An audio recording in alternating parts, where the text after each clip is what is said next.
Well, hello everyone. We are back out here in Berea for Browns training camp. And the big story of the day today was Terrell Pryor threw a pass.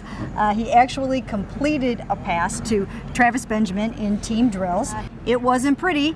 We asked him later, tell us about the little wobbling duck there, and he said, yeah, they told me it was wobbly, they told me it was ugly, they said I lost my quarterback skills, and he said, I told them I never had any. So it was a nice little wrinkle by Terrell. Yeah, you got to say one thing about him. We always thought that Johnny Manziel was really good with the media. This guy is maybe even better. He's fun to talk to, very engaging, and has a lot of charisma. Yeah, he definitely does. Now, on the downside of that, he tweaked, well, he didn't say he really tweaked it, but his hamstring tightened up on him a little bit today. We asked him about it after practice, and he said, I've never been a receiver before. I've never had a hamstring issue. I don't know how these things work. So he thinks he can be back there pretty soon. I wouldn't be surprised if they hold him out for a day or two. There's no rush at this time of year if you have someone that has a hamstring injury. You're right, and I think we're part of it too. In making the transition, one of the things that people sometimes forget how much running receivers do. I mean, in a course of a practice, not like quarterbacks where you're kind of standing around. Receivers do a lot of running, so maybe that's a little bit with Terrell just getting used to this. Yeah, but you know what he did say today, and I'm all in now. I'm all in. I put him on the team today. Right before he pulled the hamstring, I tweeted out that he is making the roster. So you heard it here first. There's like no doubt in my mind that he's making the roster. Some people around here think I'm a little crazy. To be saying it this quickly, yeah. But I really do believe it. What are your thoughts? Everything I've seen, I've liked. I'm going to reserve judgment until we see him in an exhibition game. Again, the next step will be in Columbus on Friday. See how he does. I want to see him get off press coverage. I want to see him catch the ball in traffic.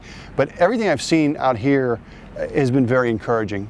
And some of the reasons why I say that, and I'm ready to go that far at this point, is because I've been seeing him really catch the ball with his hands. I've been seeing one-handed grabs, and he talked today about how big and how large his hands are, and we were right there next to him, and you can really see that. The other thing is, in terms of you don't necessarily have to be a precision route runner in the beginning to go on a go route and jump up high over smaller DBs and catch the football. Well, let's not forget the elephant in the room here too. What else could he bring you? Again, we were talking about him being able to throw the ball.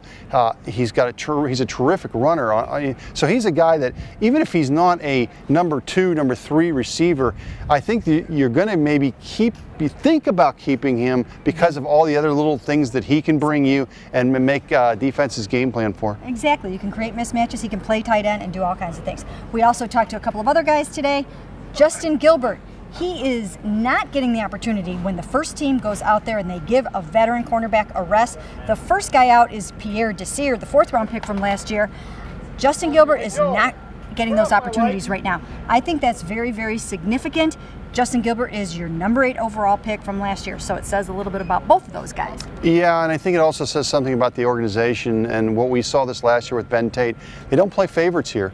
Desir, we saw him at the end of the season come on.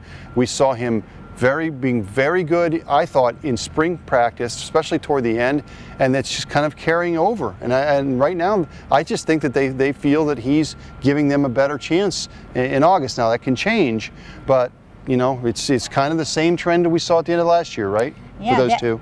Exactly. And what it means right now is that both number 1 picks from last year, Johnny Manziel and Justin Gilbert, as of right this moment, are really not shaping up to be in the starting lineup anytime soon. So we'll have to keep an eye on all of that. And of course, we'll have it all right here for you on cleveland.com.